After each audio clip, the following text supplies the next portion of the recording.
تو ظاہر ہے جب ایسے ملک میں ایک بہت بڑا $58 بلین کا ایک پروجیکٹ آ جائے اور جس میں کہا جا رہا ہے کہ اس میں ابھی اور انویسٹمنٹ آ رہی ہے.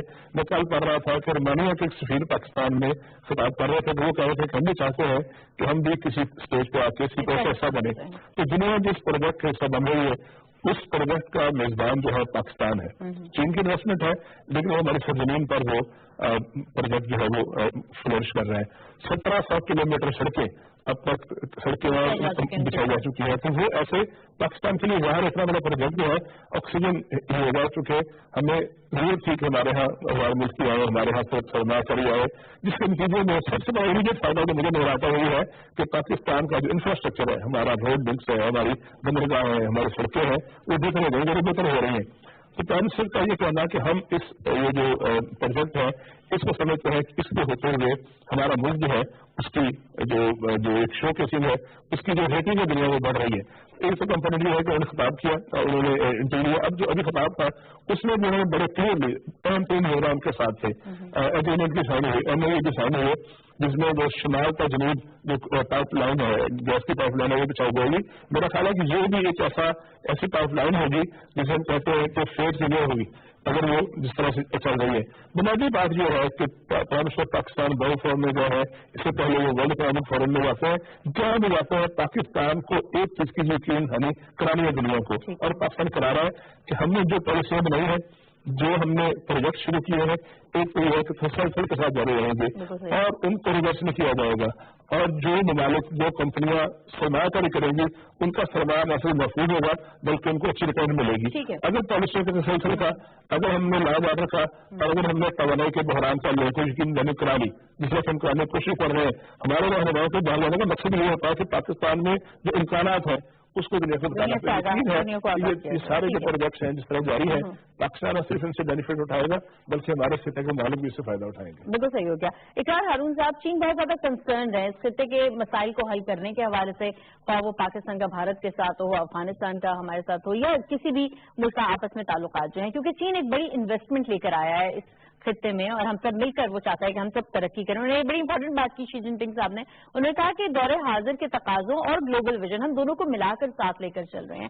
جہاں تک بات ہے آپسی اختلافات کے ختم کرانے کی اور جن معاملات میں یہاں کے ممالک پڑ چکے ہوئے ہیں، چین کیا کردار ادا کر سکتا ہے ان کو ختم کرانے کے لیے، کیونکہ ظاہر اس کا اسٹیک ہے بہت بڑا یہاں پر انوالو. ورنہ آپ نے بہت خوبصورت بات کی ہے کہ بہت بڑا اسٹیک ہے چین کا. چین کا اسٹیک پورے ریجن میں ہے، بالکل مائنس انڈیا، پورے ریجن میں پاکستان میں ہے، اس کے علاوہ پورے سینٹرل ایشیا میں ایز فار ایز قزاقستان تک. اب وہ جو ہے ون بیلٹ ون روڈ وہ صرف پاکستان نہیں ہے، پاکستان اس کا فلیگ شپ ہے. فلیگ شپ سے مراد یہ ہے کہ سی پیک کی کامیابی جو ہے وہ کنسیڈر کرے گی، وہ ڈرائیو کرے گی، اسٹیئر کرے گی ابور کی کامیابی کو. سو یہ ایک ایگزامپل پروجیکٹ جو ہے وہ اس کا ہے چائنا کا، اس لیے چائنا کے اسٹیکس سی پیک کے حالت میں اور بڑھ جاتے ہیں. یعنی کہ ایک تو بور ہے اور اس کا جو فلیگ شپ ہے وہ سی پیک ہے اور گوادر پورٹ جو ہے ابور کی فار نیکسٹ 10 ایئرز سب سے بڑی پورٹ جو ہے ابور کی وہ گوادر پورٹ ہے. 10 ایئر کے بعد وہ ان کی کوشش ہوگی کہ جو باقی پورٹس ہیں وہ افریقہ میں انہوں نے بنانی ہے. تو اس کو آپ ذہن میں رکھیں. تو ایگزیکٹلی یہ اگر آپ ذہن میں رکھتی ہیں اور آپ نے بڑی اچھی بات کی ہے کہ اس کے اسٹیکس ہے، تو اس خطے میں پورے خطے میں امن بہت ضروری ہے. اسی لیے پاکستان، چائنا، افغانستان کی جو ابھی انہوں نے بات کی ہے پرائم منسٹر صاحب نے ایک ٹرائلیٹرل ہمارا جو ایک فورم ہے اس کی اس لیے بات کی ہے کہ پیس انیشیٹو ہے، اس خطے میں پیس آئے گا تو بات آگے چلے گی. کل میں وہاں پہ تھا، ایک کانفرنس ہو رہی تھی اسلام آباد میں تاجکستان اور پاکستان کی بائیلیٹرل ریلیشن شپ کے اوپر. اس میں سینٹرل ایشیا کے آلموسٹ تمام جو ہے وہ آئے ہوئے تھے، ڈپلومیٹس آئے ہوئے تھے اور ایسٹرن یورپ کے ڈپلومیٹس آئے ہوئے تھے. سب سے اہم باتیں جو ہو رہی تھی کھانے کے اوپر وہ یہ ہو رہی تھی، role of Pakistan in emerging Central Asia. Role of Pakistan سارے یہ کہہ رہے تھے کہ پاکستان کو یہ جو ہے وہ اسٹیئر کرنا پڑے گا، پاکستان کو لیڈ کرنا پڑے گا سینٹرل ایشیا کی، کیونکہ سینٹرل ایشین اکانومی کئی ٹائم وہ ان کو بوسٹ ملتا ہے اگر وہ لنک ہو جاتی ہیں ہمارے اس کے ساتھ گوادر کے ساتھ. سینٹرل ایشین کنٹریز کا بھی ایک انٹرسٹ ڈیولپ ہوا سی پیک کے پروجیکٹس کے کچھ. میں یہی کہہ رہا ہوں کہ یہ جو فورم تھا وہ بھی پاکستان تاجکستان ریلیشن شپ تھا. تو آپ کو میں نے پہلی شاید بتایا، پہلے بھی 2-3 دفعہ بات ہوئی تھی پروگرام میں، کہ پاکستان آلریڈی جو ہے وہ سینٹرل ایشیا کے ساتھ لنک ہو چکا ہے CPEC through Tajikistan. Tajikistan basically gateway ہے اس وقت پاکستان کے لیے سینٹرل ایشیا کا. فارگیٹ افغانستان کے حالات کب ٹھیک ہوں گے اب کوئی ویٹ نہیں کر رہے. ورنہ ایک زمانہ تھا کہ لوگوں کا خیال تھا پلاننگ کے نیو سلک روڈ کا جو کانسیپٹ تھا جو ہیلری کلنٹن صاحبہ نے دیا تھا وہ تھا کہ جی افغانستان کے حالات بدلیں گے تو پھر ایک نیو سلک روڈ ہوگی، وہ پھر مائنس جو ہے ایران وہ ڈائریکٹلی جائے گی، ترکی جائے گی. وہ ساری باتیں بیچ میں رہ گئی اور نیو سلک روڈ کا کانسیپٹ ختم ہو گیا جو امریکہ نے اپنا جو ہے وہ برج کیا تھا، پلانٹ کیا تھا یا اسپانسر کرنے کی کوشش کی تھی. صرف اور صرف جو حقیقت ہے وہ سی پیک ہے اور سلک روڈ ہے. Silk Road connects Pakistan through China to Central Asia. دیکھیے ہمیشہ جو سلک روڈ ہے جو ایک ہمیشہ ہسٹورک سلک روڈ ہے، برا نہ بنائیے گا، اس میں افغانستان نہیں تھا، وہ کاشی سے آتی تھی، کاشی سے لنک تھی اس کے ساتھ تاجکستان کے ساتھ. اس وقت تاجکستان کو اس وہ یعنی کہ تاجک SSR تھا. اس سے اگر آپ پچھلے چل جائیں، اگر بال بیرونی کے آپ زبانیں پڑھیں، وہ آپ کو ایک روٹ ملتا ہے اپنا سلک روڈ کا جس کو ایگزیکٹلی سلک روڈ نہیں کہتے تھے، اسے کہتے تھے اس کو ایک یعنی کہ ایک شاخ کہتے تھے سلک روڈ کی جو کہ افغانستان سے گزرتی ہوئی پہنچتی تھی سمرقند. لیکن ایکچولی جو سلک روڈ ہے جس نے دنیا میں ساری کی ساری ٹریڈ کی وہ افغانستان سے نہیں گزرتی تھی. یہ ہسٹوریکل پرسپیکٹو میں ہمیں جانا پڑے گا، دیکھنا پڑے گا کہ اس میں 3 چیزیں ہیں. ایک ہے کلاسیکل سلک روڈ، ایک ہے ٹریڈیشنل سلک روڈ، ایک ہے ٹریڈ سلک روڈ. تینوں سلک روڈ میں افغانستان نہیں ہے. لیکن پھر بھی افغانستان کی ترقی، افغانستان کے بیچ میں امن پاکستان کے لیے بہت ضروری ہے، کیونکہ اس کے علاوہ اس پورے خطے میں ترقی نہیں ہو سکتی. اگر افغانستان میں اگر ڈیسٹیبلائزیشن رہتی ہے تو افغانستان از سو ہیوج کہ وہ پورے کے پورے جو خطے کو ڈیسٹیبلائز کرتا ہے. کبھی وہ اپنا اس میں ازبکستان میں ایک ریڈیکل اسکیم بن جاتی ہے تو کبھی پاکستان میں اٹیک ہو جاتے ہیں. تو افغانستان کا ہر صورت میں امن قائم ہونا اس کے لیے چائنا کے لیے، پاکستان کے لیے اور سینٹرل ایشیا کے لیے بہت ضروری ہے. آخر میں آپ سے ایک بات کرنا چاہوں گا، وہ یہ ہے کہ کل جو ہم اپنا کانفرنس کے بیچ میں جو پیپر پڑھے گئے جس میں سارے کے سارے فارنرز آئے ہوئے تھے، سینٹرل ایشین ایکسپرٹس آئے ہوئے تھے، انہوں نے بھی یہی بات کی ہے. انہوں نے کہا ہے کہ اب یہ پورا خطہ تاریخ کے اس مقام پر پہنچ چکا ہے جہاں پہ انتظار نہیں کیا جا سکتا ہے. بالکل We cannot wait. We have to go ahead. We have to stand for together. اور وہ کہتے ہیں کہ Pakistan through Tajikistan completely linked ہے ایک ایسی بندرگاہ کے ساتھ جو دنیا کی سب سے ڈیپ سی پورٹ ہے.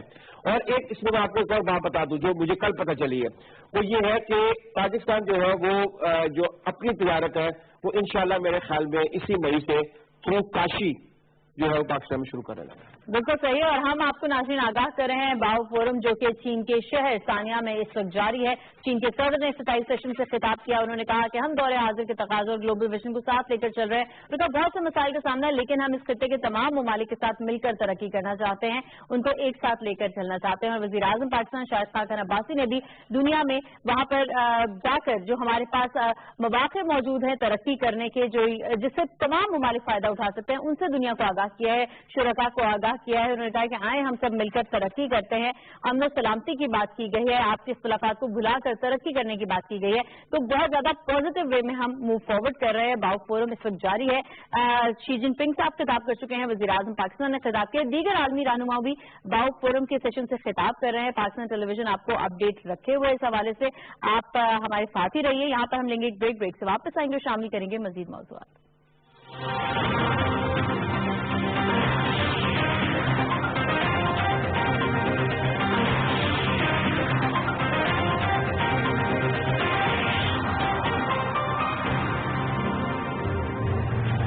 بدلتی دنیا، بدلتے حالات، داخلی امور اور بیرونی تعلقات، کون بحال، کس کی زندگی ببال، نئی منصوبہ بندیاں یا خوابوں کے جال، حکومتی پالیسیاں اور مسائل کے حل کی تلاش، کس کی جو کس کے ہاتھ، کریں گے ہم نشاندہی عوام سے ایوان پر اور ہوں گے غیر جانبدار تجزیے. پروگرام نشاندہی میں تمنا کہا.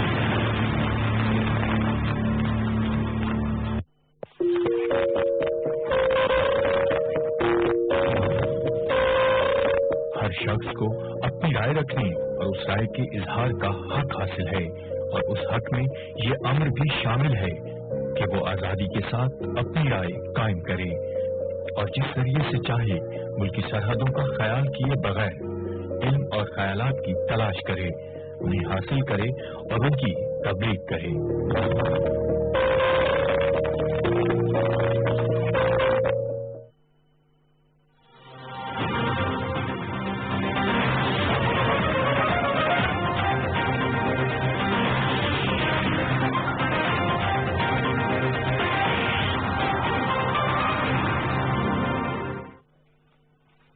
ویلکم بیک ناظرین. اگلی خبر کا انتخاب ہم نے کیا ہے ڈان سے. ایڈیٹوریل نوٹ ہے آج کا، سیزن آف ڈفریکشن. انتخابات کے آتے ہی ہم دیکھ رہے ہیں کہ موسمی پرندوں نے اپنی اڑانیں بھر لی ہیں. بہت سے ایسے سیاستدان جو کہ پہلے حصہ رہے، ساتھ رہے سیاسی جماعتوں کے، اب وہ اڑانے بھرنا شروع ہو گئے ہیں اپنے ذاتی مفادات کو دیکھتے ہوئے. طارق چودھری صاحب، یہ کیسا ٹرینڈ ہے؟ ہر دفعہ ہم دیکھتے ہیں کہ انتخابات سے پہلے اس طرح کی جوڑ توڑ کا عمل شروع ہو جاتا ہے. آپ کی کیا رائے ہے اس پر؟ دیکھیے، اس میں دو تین باتیں. ایک تو میں سمجھتا ہوں جب بغیر تمہید کے یہ سیاسی جماعتوں کی کمزوری ہے کہ وہ اس طرح کے لوگوں کو جن کو سو کال الیکٹرز کہتے ہیں وہ وقت آنے پر ان کو شامل کرتے ہیں، ان کی حوصلہ افزائی ہوتی ہے اور پھر جب وقت آتا ہے تو ان کو چھوڑ دیتے ہیں. چونکہ نظریہ تو ہوتا نہیں ہے، صرف اپنے علاقے سے اپنے قبیلے کی بنیاد پر اپنی برادری یا کسی اور بنیاد پر منتخب ہوتے ہیں اور منتخب ہو کے برشک بار پارٹی میں بیٹھتے ہیں. جب دیکھتے ہیں کہ انتخابات جو ہے ہونے والے ہیں تو ظاہر ہے یا تو آزاد ہوتے ہیں یا جو توقع جیتنے والی پارٹی تھی اس کی طرف چلے جاتے ہیں. تو جانے والے بھی قصوروار ہیں، ان کو قبول کرنے والے بھی ان کو بھی چاہیے کہ اگر وہ ان کی حوصلہ شکل کرے تو ایک وقت آئے گا کہ لوگ ایسی ہاں میں اس میں آگے بات کروں گا. 1993 میں ان سے بغیر ہم دیکھا کرتے تھے کہ ایک دن میں پوری کی پوری جماعت میں پوری کی پوری اسمبلی ایک جگہ چھوٹ کے دوسری جگہ چلی جایا کرتی تھی. غلام نبی آزاد کی پارٹی تھی، چیف منسٹر تھے. حالات ایسے تھے کہ ایک دن کے اندر میرے خیال 100 سے زیادہ ارکان ایم پی جو تھے وہ وائن صاحب وہ مسلم لیگ کے سیکرٹری سے اٹھے اور وہ دنیا کے لکھے دفتر میں چلے گئے اور وہاں ایک نئی انہوں نے اپنی بنا لی. تو اس وقت سینکڑوں میں ہوتا تھا.